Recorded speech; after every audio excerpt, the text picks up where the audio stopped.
Alrighty, welcome to another episode of Creatives Grab Coffee. Today we got Noam Shalev from Highlight Films, who is based out of Israel. And Noam, welcome to the show. Thank you. Good to be here. So before we kind of dive into the conversation, give us a little backstory into who you are and how you kind of got into the industry. I came to this industry a little bit more than 30 years ago, started as a documentary filmmaker, and then I produced and directed documentaries for the local Israeli channels. In 1998, almost 30 years ago, I initiated a documentary film that nobody in Israel wanted to buy. It was about news cameramen covering the Israeli-Palestinian conflict from both sides. And I didn't know what to do. I was quite heavily invested in it, was left with no money. And then a group of producers from Channel 4 in England came to Israel and wanted to hire me as a director cameraman. And I said, listen, I'm an okay director. I'm not a good cameraman. You have to take a real cameraman. But if we meet here, let me show you something. And I showed them just a short clip of my footage. And they said, okay, you are coming with us back to London. And that began my international career. It was a special documentary for Channel 4 in England. And after that, and since then, I've been working only for international broadcasters and streamers, doing documentaries. And and after a few years, I realized that everywhere I go, film markets, film festivals, people ask me to help them arrange things in Israel. Can you get an interview with this? Can you get me a camera crew for that day? And I realized, hey, I'm all for doing favors, but there's a market here. And I established the first company in Israel that professionally provides production services. And that's what we've been doing until now. Amazing. Interesting. So you kind of became like a fixer in a way. The Yeah, fixer, yeah. like a fixer, but a fixer is, it sounds derogative, and it is derogative, but that's the term that everybody uses around the world. It's sort of line producer slash production manager slash a local journalist and researcher. And now I have in my company more than 10 professional fixers. This is what they do. Some of them specialize in documentaries, others in news, yet others in corporate videos. And and I think I'm still not living at ease with this term, but you can't use all the pronouns needed to describe the fixer's job. And we are doing it very professionally. And as an established company, we have protocols for everything. And what do you do in an emergency? And how do you handle a crew from a certain country coming to Israel? And many of our productions now, and it began in COVID basically, are done remotely. The director is in LA, the producer is in London, my camera crew is in Tel Aviv, and they all talk to each other. The director can see the footage live from the camera, make comments, tell the cameraman, can you pan to the left or can you pull out a little bit? And everything is working fine. And this is the greatest thing that COVID brought to our lives because people couldn't fly here, still wanted to do films. And these technical solutions, which are, when we look back on it now from 2026, it seems so simple, but it didn't exist until then because everybody wanted to come to Israel, just grab a flight and come to Israel, and COVID changed it. So suddenly it became a business in which you don't really have to meet the client. The client stays at home and still doing a full collaboration with the local crew. Even podcasts like this, like they didn't really exist Absolutely. before then, and now. Absolutely. And it's too cold in your end, so I'd rather stay here in Israel and talk to you Yeah. Oh guys. yeah, Yeah. You're better off with that kind of weather there. But I'm curious, what has been like some of the big challenges of like having this huge demand of people coming in? Like, what are some things that you're noticing that people are coming in? Like, are there people that know how the process would work, or is it people who are new to working remotely like that? Like, how has that evolved? The first time is quite hard for everyone doing the remote production because even if it's a very experienced director and he sits somewhere around the world and getting the feed live from the camera or seeing two or three feeds at the same time, it's hard to talk to someone who's not near you when you are used to working with the cinematographer, just touching your shoulder, and suddenly you have to talk to him. You don't even know how he looks. But, after a few minutes and after a few requests and answers, they realize that, hey, it's piece of cake. I just have to say, and it happens. Yeah, there is a delay of 2 seconds or 1 second, but it happens. And people who start doing remotely don't go back. They keep on doing remote jobs. We have clients we're working for on a weekly basis doing shoots in Israel remotely. And now they're so used to it, they don't even remember that there is an option of going on an airplane and coming to Israel. From London, it's a 5 hours flight, and you can be here, do the shoot, and go back at the same night. But it's once you get used to it, it is so easy and so comfortable, and you can get as many angles as you want. Even with a 3-cam shoot, we can add another small camera or a GoPro to take the entire set, and then the director can, open a side window and see what's happening on the set. Who are the people working? What are they doing? Where are the camera based in relation to each other? So it makes life much, much easier, and everything is immediate. You don't have to spend time on travel. You don't have to sleep in hotels. You just make the shoot and get it. That was funny. You said like you have a camera that shows the entire set for the client, not just the final shot, which is which is what we usually do. We show the final shots with the video stream. We've never shown like, oh, this is what literally everything looks like. This is the position. This is where the bags are. We deal direct with the client. That's why, right? Like he's dealing with directors. Yeah, you can see other producers. You can see a set. Absolutely. Yeah. Yeah, for us, they just want to see the final shot. We just need them to sign up on the final shot. I'm kind of curious about, like, again, going back to your early beginnings. Like, you started off as, like, a documentary filmmaker, and then you kind of found an opening in, like, news content. How did you kind of make the jump from that also to doing corporate work? I never liked doing corporate work. It seems, from the way of thinking of a documentary filmmaker, I thought it's boring. I didn't understand the challenges and the satisfaction in doing nice corporate shoots. And Israel, as you know, is not the most stable place on earth in terms of security, politics, and the challenges of reality. And we had last decade, we had a few instances in which there was no work. Nobody could come to Israel because of different wars, first in Lebanon, then in Gaza. And we didn't have any work to do. It was before the beginning of remote services. And I said, I have the personnel, I'm paying the salaries, I have the equipment. What can I do to fill in, at least some work that we can rely on, even in times of wars and military operations? And then I started going into corporate videos. And actually, I never marketed it or tried to sell it to clients. It just came. Once I put on the website that we're doing corporate shoots, the corporate shoots start coming here. A lot of return customers, big high-tech companies that film all over the world, and for them, I'm their guy in Israel and in the Middle East.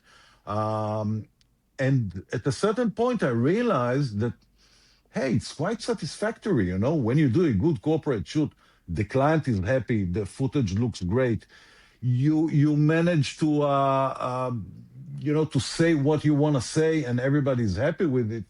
Fantastic. Let's go home. We don't have to hear sad things or cry in the end of the day in order to make it a satisfactory day. Besides, a lot of the corporate videos we do are documentary style. It's not only your suit sitting in a corner office and talking about how great their corporation is. It's a lot of documentary, run and gun, interviewing different people in the company without a script. And more companies are doing it in recent years, both for internal users in the organization and in order to show that, hey, there are living people behind the products and services that we try to sell. Yeah, there's two things I thought I want to touch on as we go through this conversation. The first one was kind of like I'm kind of curious how you kind of navigate a situation where it's like there's war and it's unstable and whatnot, and there might not be work for prolonged periods of time. Like, how do you kind of navigate that type of situation? It's hard, and I always try to base the company on freelancers.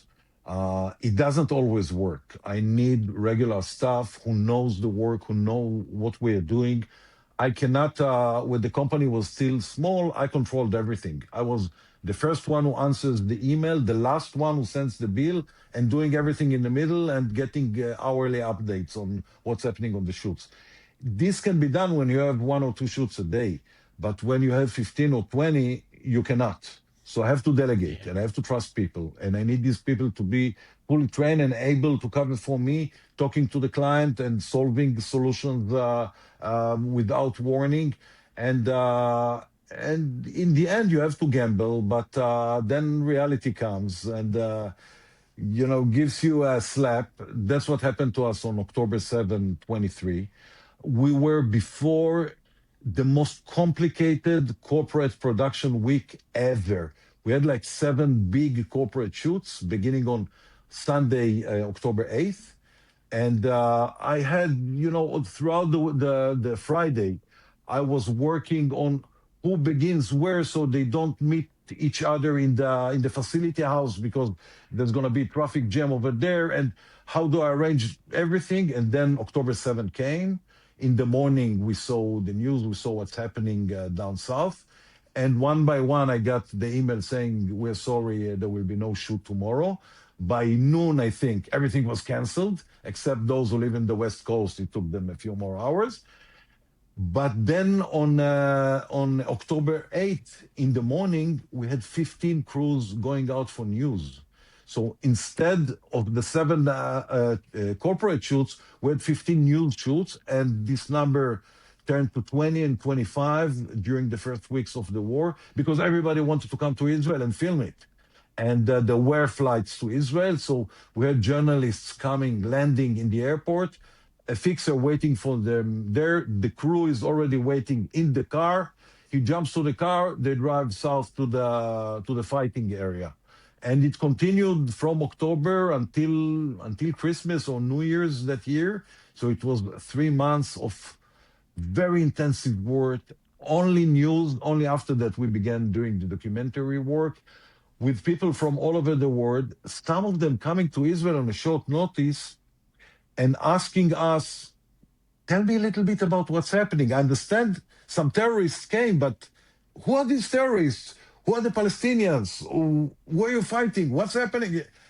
They had no idea about what's happening. And when I did my rounds between the crews in the southern front, I often sat down with the reporter and I wrote his or her piece to camera because they had no idea what's happening. It was dangerous. It was stressful because we had rockets and shells and ammunition exploding all over the place and very hysterical people.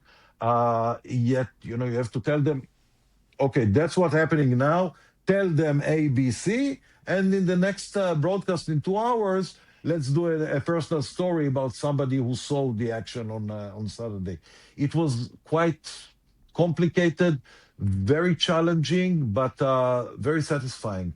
And I'm not talking about an Israeli who wants to show the Israeli propaganda. I'm not working for the state of Israel.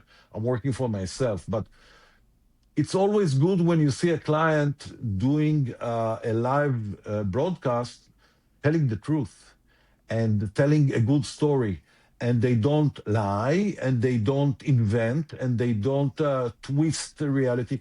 They're saying it as is. And it's my job, my people's job, to bring them to deliver the opportunity to interview people, to see stuff, to be by themselves when something happens. Suddenly a rocket falls on the next building. So once you experience it and you report it, everything looks much more authentic and real.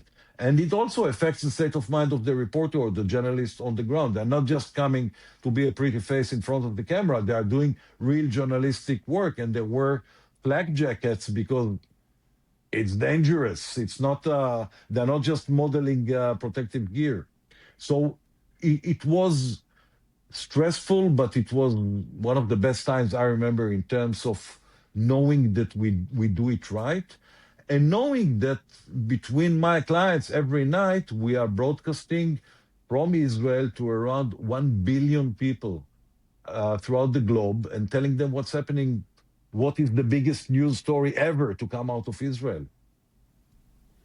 Man, to be able to basically change company on such a pivot, like on such a once in a lifetime type situation like that, like from corporate to immediately turning into like news broadcast, to kind of flip that around. I can't imagine what the logistics must have been, especially if you said there was 15 crews that you were managing. Like, I mean, like one of the things I would probably be thinking is also, how do I make sure that the crews are safe in a situation Yeah, like that? Like, yeah. what was that kind of like thinking or process like in terms of relaying that concern?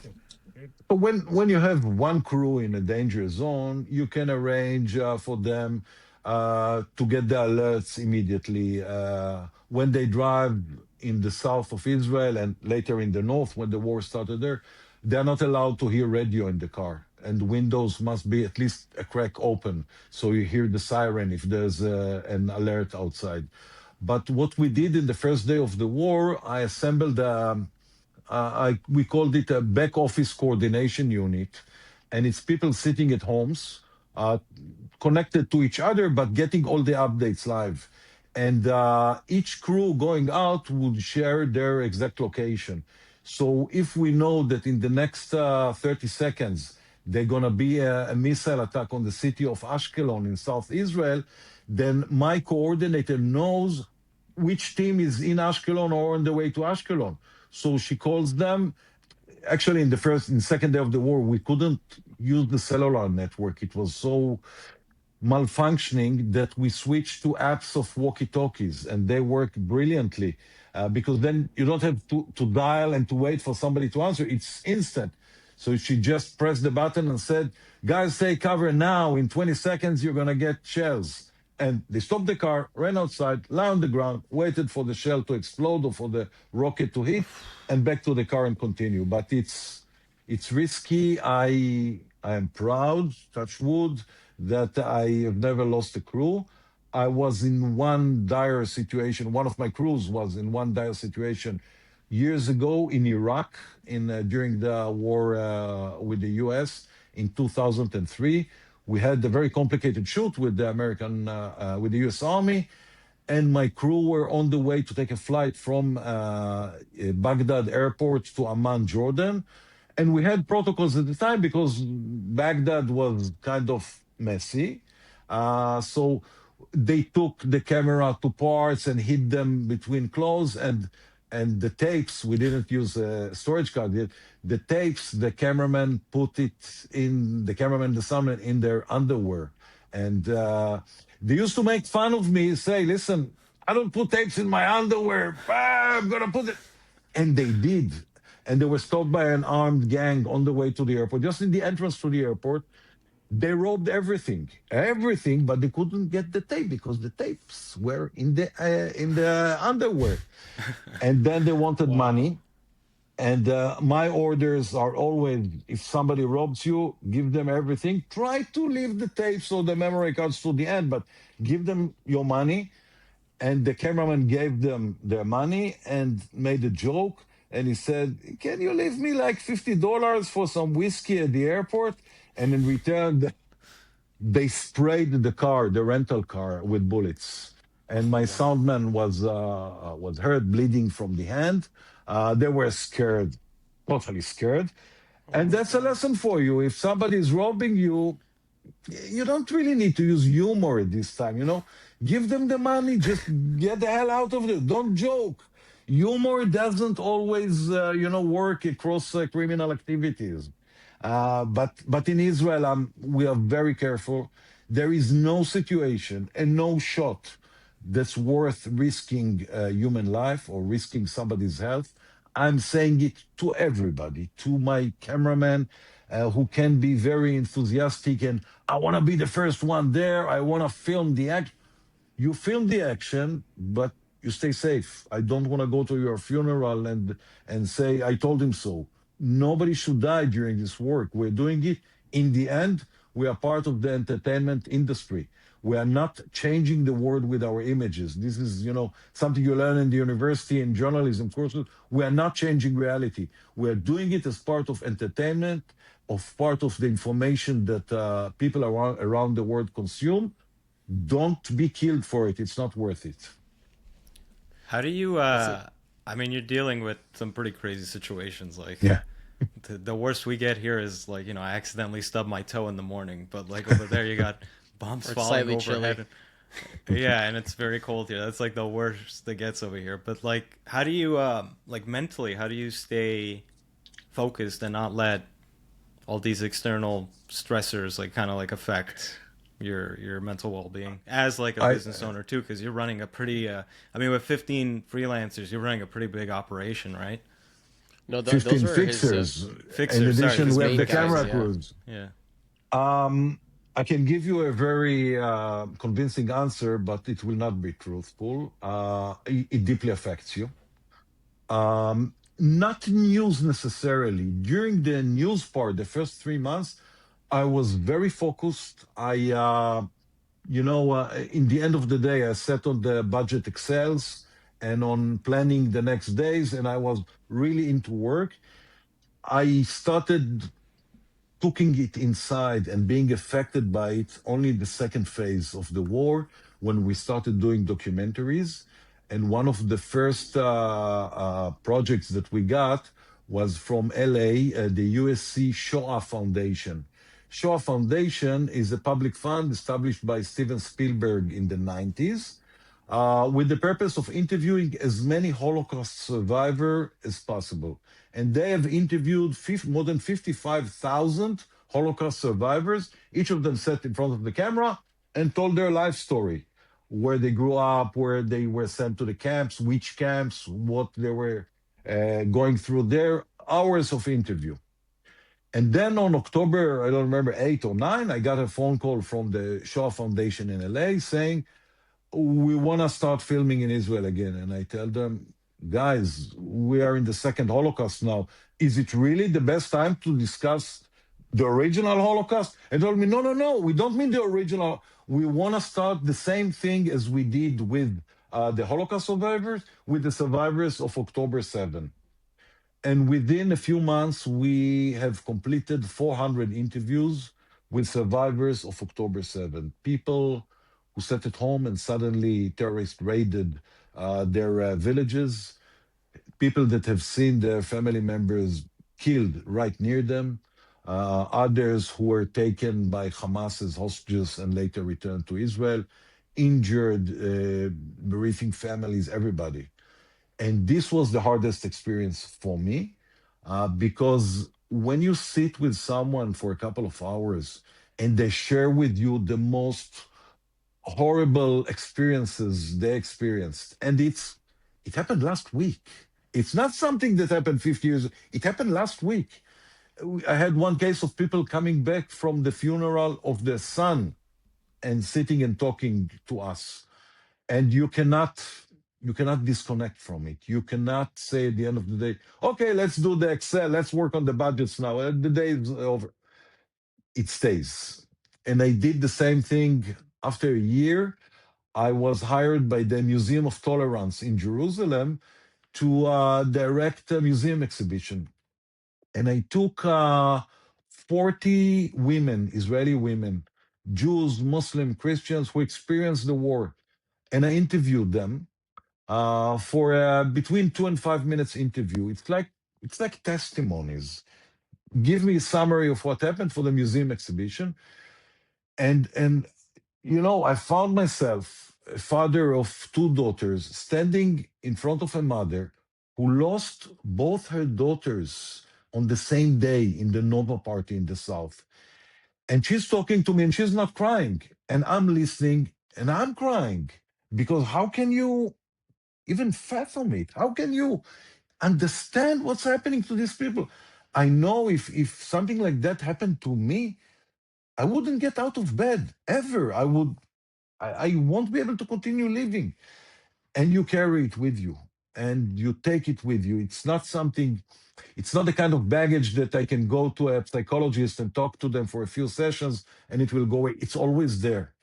Um, I try to balance. I try to read things that have nothing to do with Israel and wars. I try to watch sitcoms at night before I go to bed. It's in a way to create this content mix between what you've done during the day and what you're doing before you go to bed. But it stays. It became part of me. I was never a sad person. I'm not melancholic. But when you're dealing so intensively with sad stories and with people whose entire world was destroyed, and you can't just say, okay, that was yesterday's job. Today we're working on a comedy. It should be fine. It stays with you. So yes, like many people in Israel, I'm traumatized. Maybe in the change between traumatized and post-traumatized, we all are. We've seen horrible things. Uh, Israel as a state, and I'm talking about the local media now, the media is also post-traumatic, so they cover it by the chase after events that didn't happen yet. And I'm talking about both TV channels and the big websites and the radio stations. In Israel, in the past month, the only talk, the first item on every news bulletin was, will the United States attack Iran today or later this week? And everybody's talking about it all the time. So when you talk to someone and you tell him, listen, we're going to talk next Sunday, he answers you, hey, hope it's going to be after the war or during the war. Now it didn't happen yet. There's no war, there's no attack. But the media is so busy with it, talking about it all the time, as if the war has begun already. No, it didn't. In Polymarket, the bets on an American attack on Iran are still 3%. Relax it. In Israel, nobody's relaxed. It's the feeling that something terrible is going to happen any minute now. It exists, and it took me a short 1 week vacation in Aruba. I returned from it last week to realize that, hey, people live their life calmly. They enjoy life. They don't think all the time about the next imminent attack. If there's an attack, we're going to hear about it. That's fine. But they don't deal with dangers and risks and threats and existential threats. And this is part of the very basic malfunctioning of the Israeli society. I try to stay above it. I try to not to throw all the frustrations of being an Israeli in this time and age on my clients, but to explain to them more methodically what's happening here. And yes, to scrutinize what's coming out from the Israeli media, because the pace is unbelievable. I used to tell a joke 20 years ago, in the beginning of the century, we had a lot of terrorist attacks. And almost every morning, between 2000 2003, almost every morning there was some kind of a terrorist attack, a suicide terrorist, a bomb exploding on a bus somewhere. So, when something like that happens in England or in the States, in the 5 o'clock and then the 7 o'clock or 8 o'clock news, you hear, yes, this morning a terrorist went from here to there, shot, fired, killed. In Israel, if the attack took place at 7:10 in the morning, at 7:30 they would say 20 minutes ago a terrorist exploded himself in a bus station. At 8 o'clock, it's not news anymore because everybody know it. They start the 8 o'clock bulletin by uh, as a reaction to this morning's terrorist attack, the prime minister said that ABCD, because everybody knows the news already. The news cycle is so fast. And within 20 minutes, 30 minutes, the entire country knows what happens. And let's talk about the reaction now. It's not a normal way to live, but it's something that was developed over the years, over a very chaotic and very aggressive living in this country. I was very hopeful that it would change in my lifetime. And I was, for many years, I tried to do anything I can to bring peace between Israel and its neighbors. These attempts were all stopped in October 7, not only by me, by many others. We realized that there will not be peace. Not because of them or because of us, because of everyone. It's impossible to make peace when you have such deep bleeding wounds in both sides, on both sides. And my company for many years have been a symbol of peace and cooperation. In addition to my Israeli crews and fixers, I have Palestinian crews and fixers in the West Bank, and I had the Palestinian crews and fixers in Gaza. Now I have only fixers left. The two cameramen who used to work with us were killed. They don't. I don't have any more cameramen in Gaza for now. My fixers in Gaza, these are people I never met because I'm not allowed to go to Gaza. They're not allowed to come out. We only talk on the phone or sometimes on WhatsApp video. Uh, I know them very well. I know their families. They know me. We trust each other, although it's really in Gaza. Israelis look at me like, you have employees in Gaza and you pay them? I paid them and they trust me with the money and I trust them with the work and we cooperate in full. They talk to my people sometimes when we had to bring international clients across the border. So the Gaza fixer speaks to the Tel Aviv fixer over the phone and everything is fine. And they live in a terrible reality there and I feel very bad for them. And I remember one of the first calls I got in on October 7th was from my Gaza fixer. And he told me, Noam, it's a terrible day for you, but it will end in a terrible year for us, for the Gazans. And he was so right. I didn't even think about it at the time, but I just thought about what happened to us, what happened in Israel, the slaughter that took place on such massive scale. But he understood that what's going to happen next. And now he and his family live in a tent on the seashore of Gaza. It's still winter, mind you. They have no idea where they're gonna live. They don't have a house. His entire family doesn't have a house. They are refugees for the second or third time, and nobody is solving this problem. I'm not gonna go into politics, the Trump plan and everything. We cover it on a daily basis in our reports, but there's no future, and there's no future if you plan to have kids or grandkids.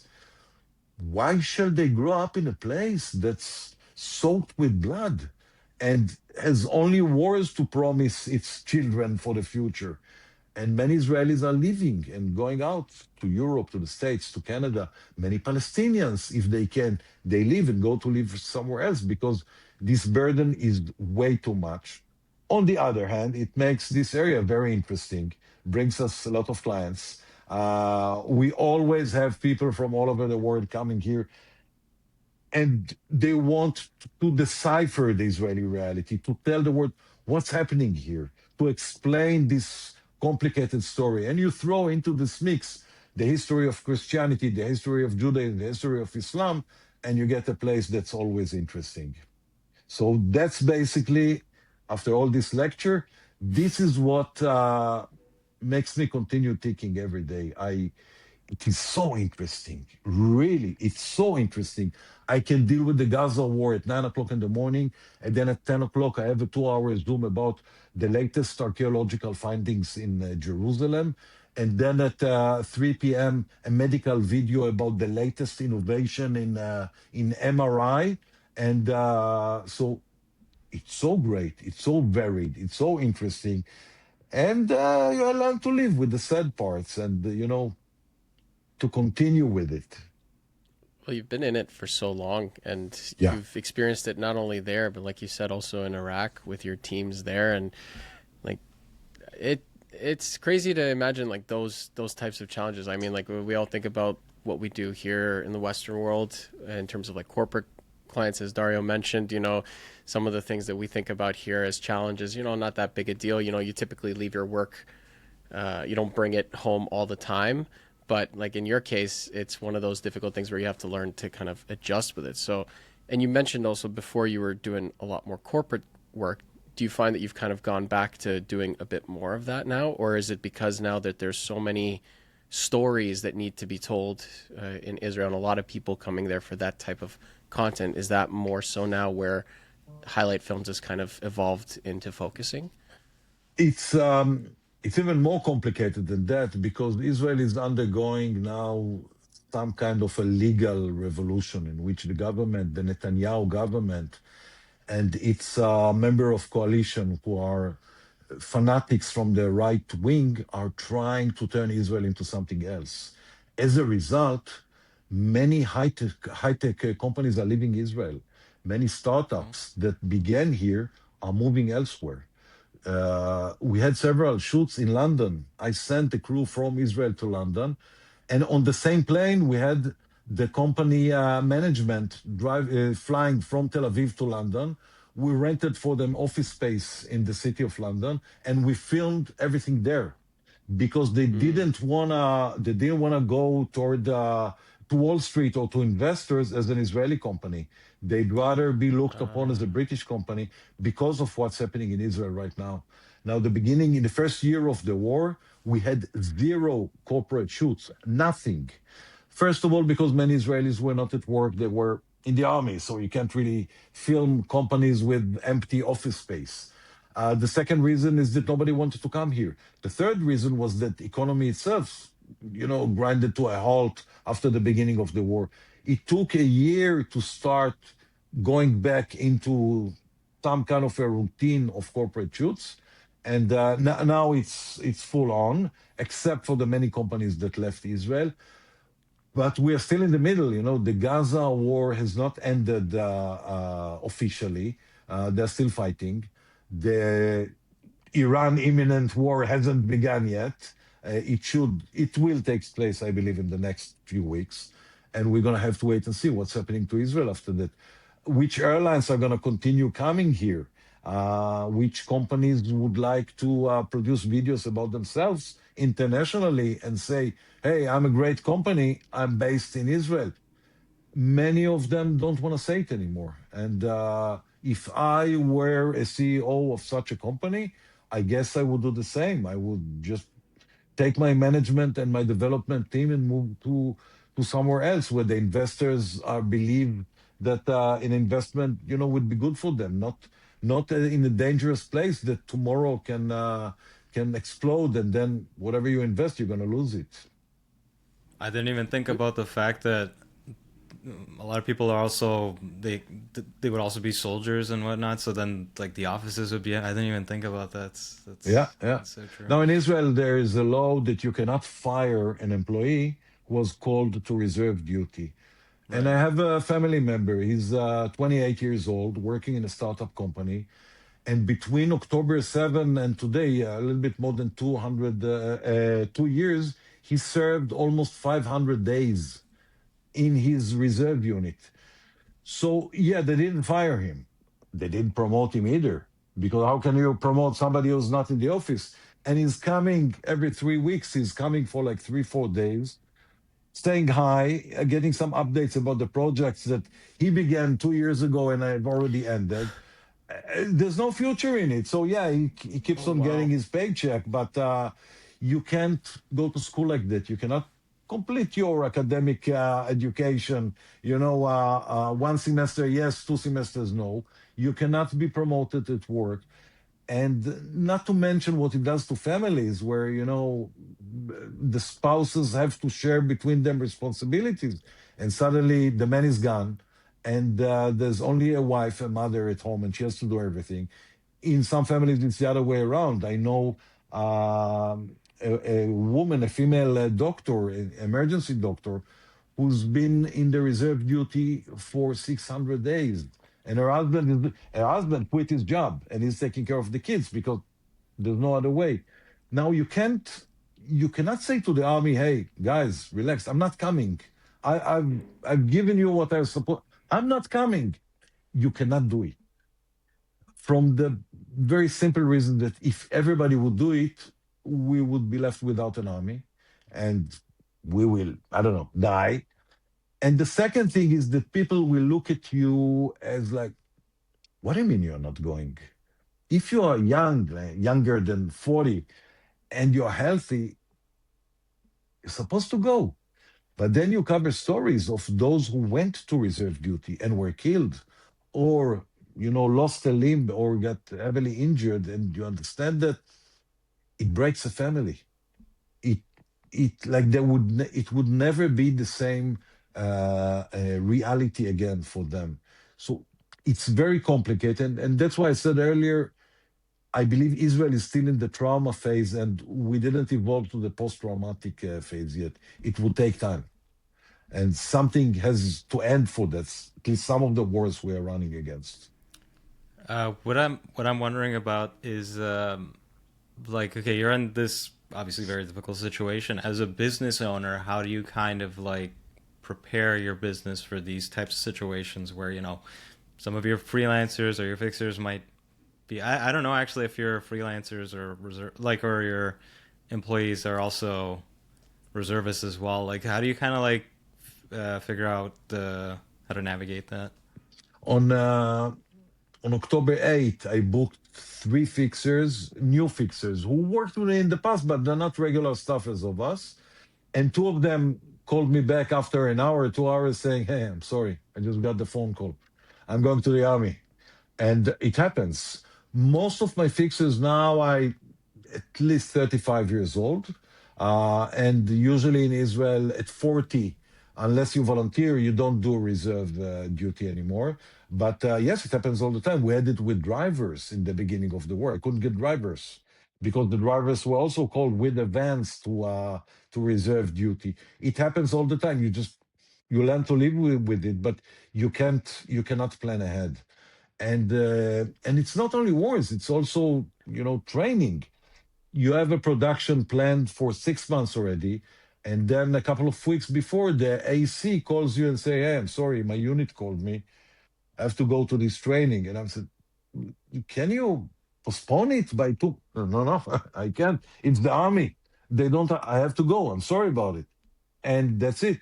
Go find an AC now who will be available to take all the information or all the training that we've done and all the preparations, and will be available on the dates and do it. But that's part of life. When you ask the question, it took me some time to reflect on it because it's still so, embedded in our daily schedule and routine that, yeah, people, you make appointments and then he calls me, "Yeah, I have to go to the army. So it's not available."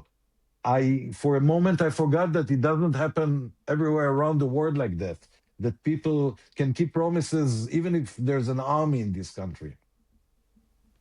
Wow. Like, I'm curious also because of all these different uncertainties and potential chaos and wars that are happening, and these are real unnatural business challenges to navigate. Like most challenges businesses face are, oh, why don't we have enough clients, or anything like that, or Lost how a are big we marketing? client. Lost it. Well, in this situation, it might be a little too literal, Yeah. unfortunately. But Lost all the clients. yeah, like, have you ever thought? Has it ever crossed your mind that maybe you might want to move somewhere else where it's not as difficult or challenging, or have you just gotten so used to it that you know how to navigate it and you feel like you want to stay?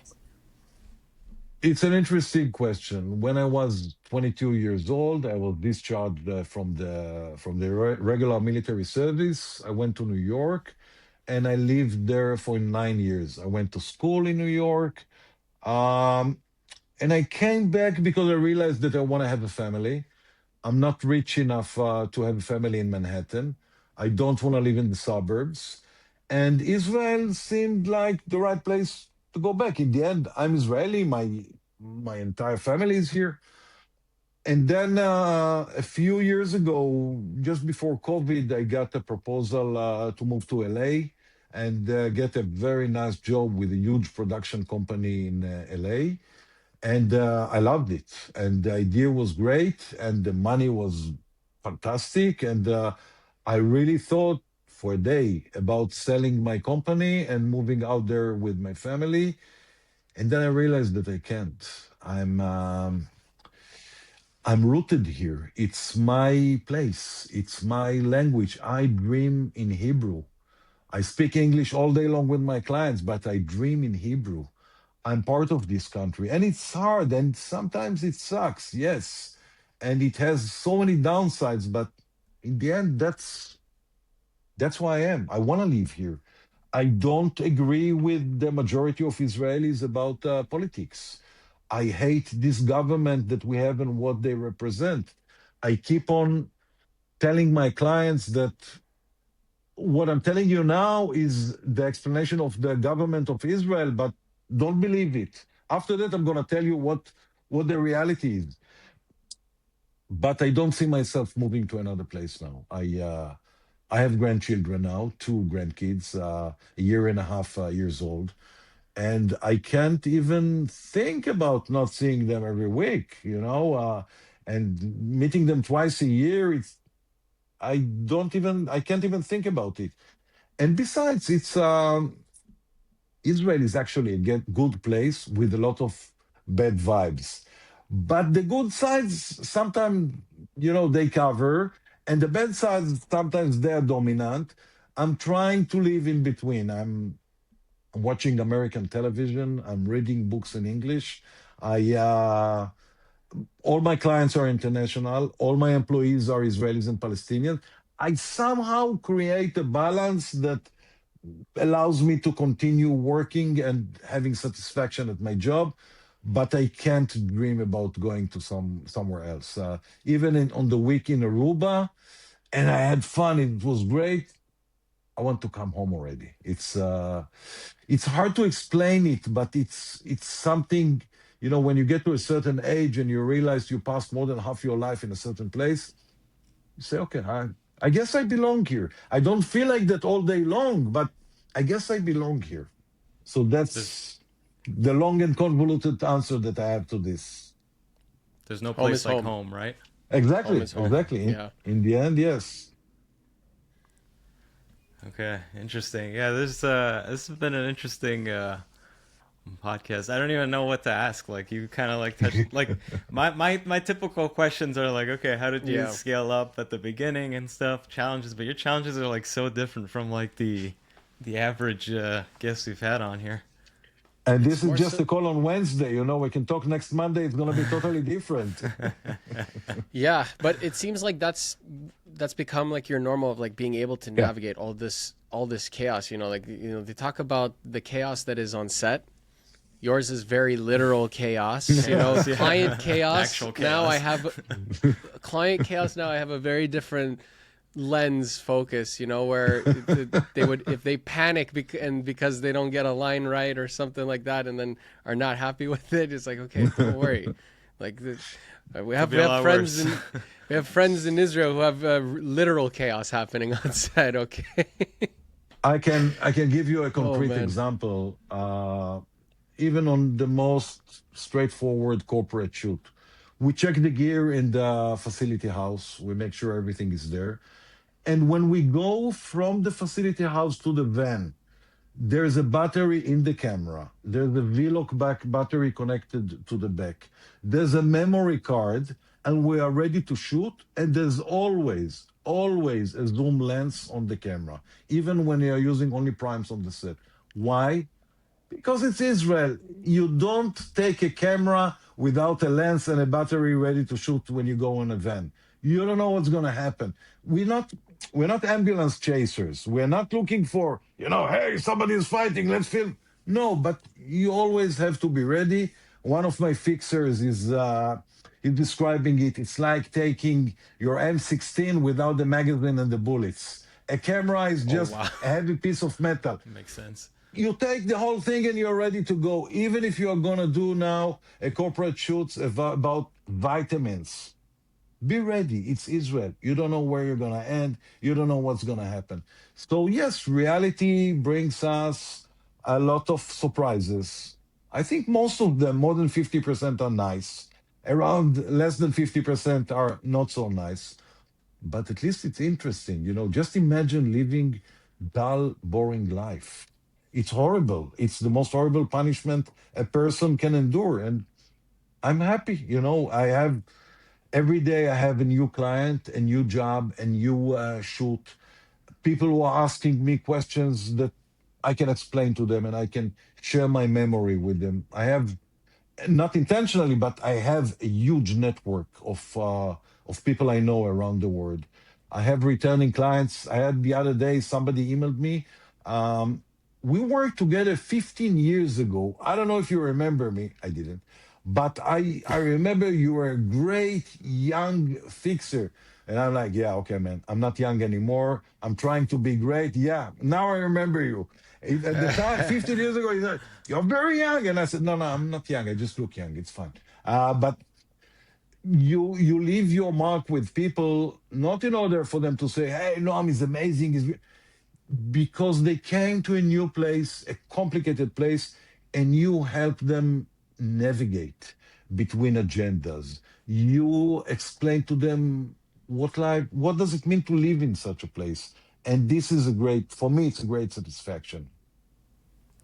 You're that problem solver for them. Again, that's what we do in video. We're Yeah. essentially literal fixers. We fix challenges and problems. In your case, in a very literal sense, in terms of like the work you're doing there. And I guess you kind of answered one of the business questions I was going to ask, which is how have you kind of established yourself as like the go-to company for that? Is there like a big market of production companies in Israel? Is there like just a few big players there? But like you did mention that you have obviously a lot of, you have a huge network, you have built relationships, but you say that there's always new people coming in. Like, how are they Yeah. finding you?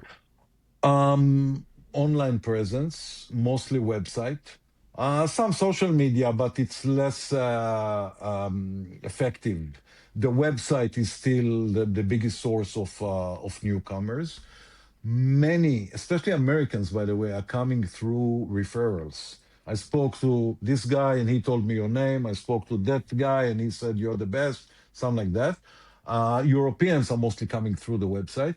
Um, and people ask around, both in Israel and abroad, who do you think I should work with? And we have, I think, quite good reputation in Israel. We don't really have competition. There are other companies that provide production services in Israel. No one in our business scale, and no one is dealing with all kinds of productions, from commercial shoots to feature films and an IMAX production that we did in Jerusalem. So we're the only one who are really in all markets. And I don't advertise. We never did advertise. We don't. I don't feel we have to. But the website is a very good source. We're also using it for documentary clients who need archive. So we have a very big archive of ours, and then I can have the first conversation with somebody who came from the website, and he already tells me, "Listen, I saw your archive. I want this and that," and we start talking about the details already. But marketing-wise, I admit that I'm a bit spoiled. I don't have to sweat for that. They arrive, and I take, it depends, between 60 and 80% of the jobs we're offered. We have some red lines that we don't cross in terms of clients we do not work with or projects we don't want to take on. If it's serving an agenda that is coming in order to harm either Israel or its neighbors, I don't want to be involved. And neighbors, I mean Palestine, basically. If the motivation for the shoot is out of the wish to create effective propaganda for somebody's ideology, which we don't accept on a ideological or humanitarian level, I will not do it. If it's aiming to damage Israel, I don't want to be there. It's my country. I'm not the spokesman for the government, but I live here. Don't come and tell me that I kill children. I don't kill children. I never killed a child in my life, and I don't plan to. So I don't want to take your money if that's what you're going to say in your film. Of course, this problem doesn't exist in corporate shoots, in commercials, in biographies, but in documentaries, it does happen. We do have jobs that we get as an Israeli company saying we want to shoot in Palestine, in Ramallah or Bethlehem. We want to work only with Palestinians.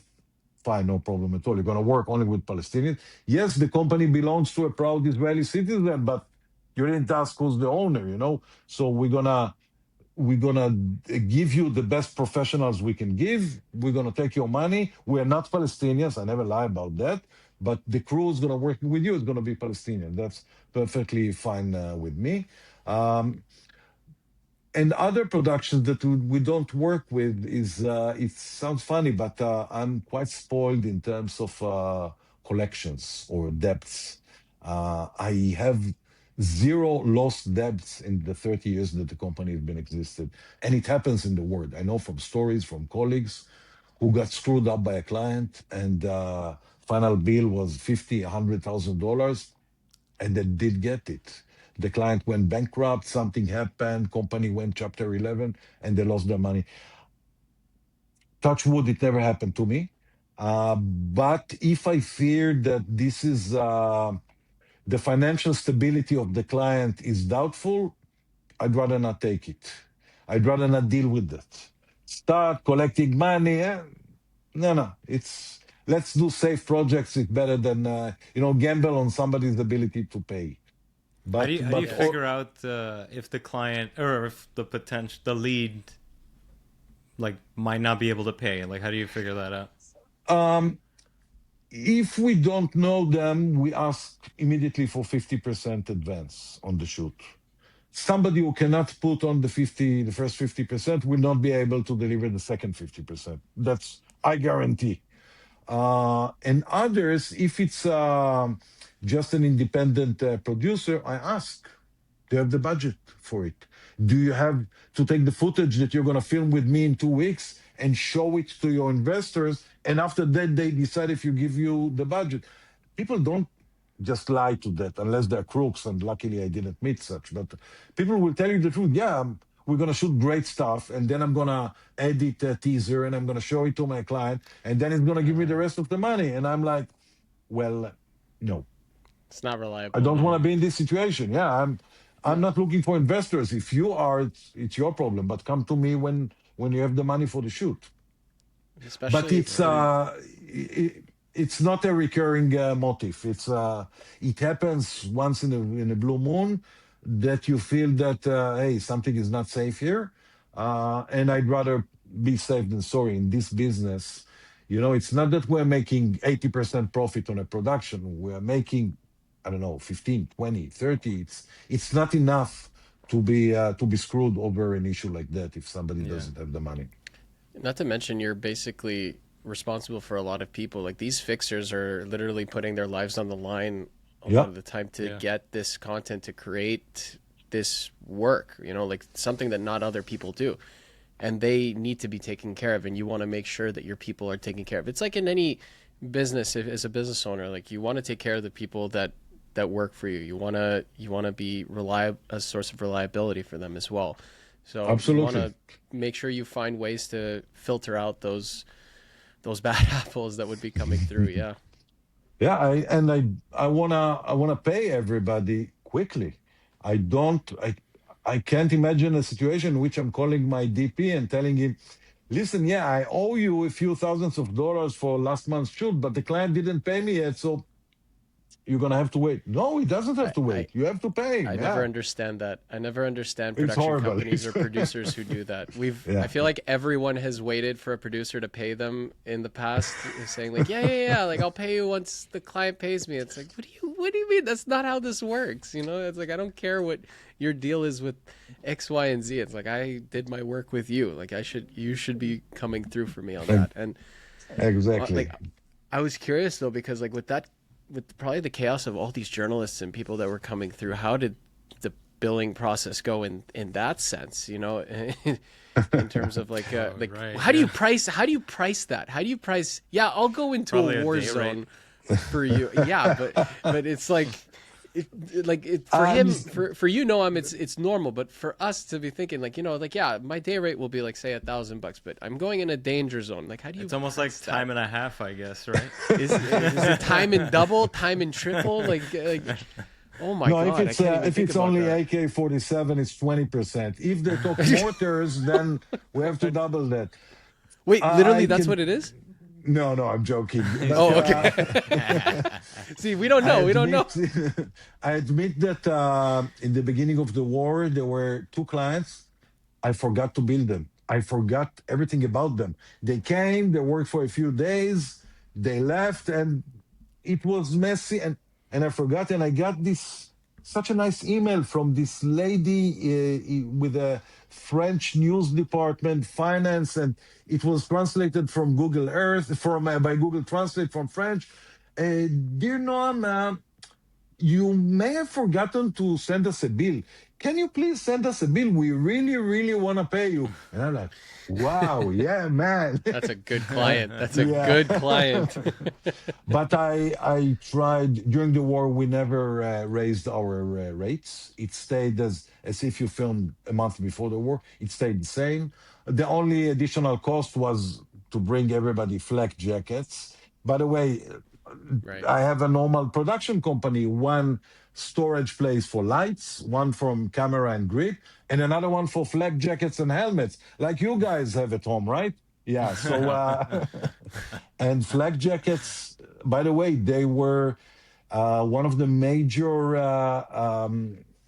factors in deciding how many productions to take because there was a shortage in the beginning of the Oh, war. right. I had 13 sets and I didn't plan for more.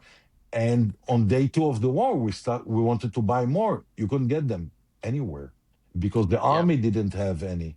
So in the first 2 weeks, the army got what they needed, and then I started buying both used and new, and got some sent from Syria to Israel, and so we had enough. But that was the limit. I could take up to a certain number of productions because I cannot send somebody without a Yeah. flak jacket to a war zone. So, better stop the production than send somebody, naked in front of bullets. Do you guys also have like helmets? He Yeah, said you have helmets. to. Yeah. Oh, Yeah, yeah, you okay, have same to. Yeah. here. Flak jacket with Kevlar plates and a metal helmet. It's Wow. I don't know why this comparison just came into my mind, but it's amazing how it's crazy to think about how when there's a need for something that's literally life-saving that it's almost impossible to get it. And Impossible. I was thinking back to when COVID hit, COVID. and the biggest concern people had was they didn't have enough toilet paper, and I'm like, Yeah. what a stark contrast in terms of what people found dire in certain crazy situations, and it's just The masks too. it's Remember the masks or the Oh, N95 yeah, that were yeah. out everything. of stocks? Yeah. Like, Yeah, Yeah, yeah. I remember little piece of driving cloth across was $100. Exactly. I bought N95 or something like that, COVID masks, and I paid a fortune to somebody who smuggled them in a cardboard box. And we met at the edge of a parking lot, and they are not worth anything, but that's life. Demand, and Yeah, yeah. that's wild. you, one thing I'm curious about is because you deal with a lot of companies that are international. How do you like legally protect yourself in those situations? Because a lot of our contracts, like if you look at the fine print, it really just protects you if it's another company in the same country. But international, they could always just like ignore you. We've never Yeah, they had could this just issue. I'm disappear. just exactly like luckily we never knock on wood. Luckily we never had this situation before. But like, have you encountered that, or like how do you kind of protect yourself from that type of You situation? can't. Because You can can, right? protect Can. yourself. yeah, okay. In the It's always been end, in the it back goes. of my mind whenever we've done like international projects. I'm like, I think they're good, but there might be a chance. I There think is. There's all reputation is a big thing though, Dario. exactly. And especially with Noam, like he is the go-to guy in Israel. If someone decides to screw him in any way, they're never going to be I'm able to not. work No, in I'm that not. country again, right? Like Oh, yeah, I guess. Yeah, yeah. But there's people that burn bridges. For people, Oh no, sure. yeah, there are yeah. always going to be people who do that for sure. And there are crooks. I heard so many stories about all kind of people coming to Israel to a facility house. Hey, I want to rent 2 cameras for 5 days. here's my credit card. They take the camera, the credit card is phony, and they disappear. And you can see the camera after 2 hours, it's been sold already to somebody else. I hear about these people. You cannot sue internationally unless it's more than, I don't know, $300,000-400,000. It's not Right, worth it. right. But it's a matter of trust. It's a matter of I spoke to so many clients and potential clients. I can feel it already. If somebody is Yeah. trying to bullshit, I sense it in the first call, and I decide I don't want to work with them. Because in Oh the yeah. end, in our business, it's so easy to see if the person you're talking to is for real or is just pretending to be somebody who's in the business. Yeah. And touch Yeah. wood. That's sort of one. No, seriously. Like, Touch wood, yeah. I think Yeah. experience. You're absolutely right. Experience comes big into this, and I find that a lot of these stories of people getting screwed over, something that happens earlier on, when they just jump into the industry because they don't know how it works, they don't know how people act. Like behavior is a very Exactly. interesting thing, and like Exactly. how they communicate via email. Like, don't get me wrong. Sometimes clients can surprise you out of nowhere. Every now and then there could be a Yes. random rug pull that happens out of nowhere, which is unfortunate, but even to this day, it still happens. Absolutely. But Cool. I think it's a good point to end off the episode, I think. yeah, Unless, Noam, Noam, do you have anything else you want to share with us or our audience? I enjoyed talking to you. I believe I shared more personal stuff that I meant. But you guys, you are quite experienced in that, and you're doing good interviews, I have to say, professionally now. And I felt good talking to you about stuff that I usually don't talk, especially not to clients. But yes, I know that I live and function in a very strange, stressful environment. But as I told you, I enjoy it, really. I don't want to do anything else. Yeah, no, it was I definitely guess in a way interesting you live on listening it. to You you. live on it, right? Yeah. Yeah, and it's and No, yeah, it was- you have it this was- great energy as well that like I feel like you need to be able to push through all those crazy things, and kudos to you, because someone has to also do that. Someone has to cover these stories, and it's a challenge. It's a challenge. Great. And thank you very much for having me, guys. It was a great pleasure. No, of course. And again, it's such a different world from ours. Like Yeah, I the know. way you're explaining all this, I'm like, wow, like this is so different, but really Yeah. interesting at the same time, right? But no, this is a good episode. We appreciate thanks it, again for Noam. coming on. Great, guys. Thank you so much. Thank you. Thanks for listening to this episode of Creatives Grab Coffee. Please make sure to follow and engage with us on Instagram, TikTok, LinkedIn, YouTube, and your favorite podcast app. Creatives Grab Coffee is created by Labs Productions, a video production company based in Toronto, Canada. Creatives Grab Coffee is also sponsored by... My name is Miran. Welcome to Canada Film Equipment. We are a boutique rental house based in Toronto. We are here to help you guys out with all production sizes. Feel free to contact us to get a quote if you are a production house and you're looking for lighting, camera packages, or lighting and group fan packages. You can see our contact information in the link below. We are more than happy to help you guys out. Make sure you follow and subscribe to creativesgrabcoffee.com. Thank you.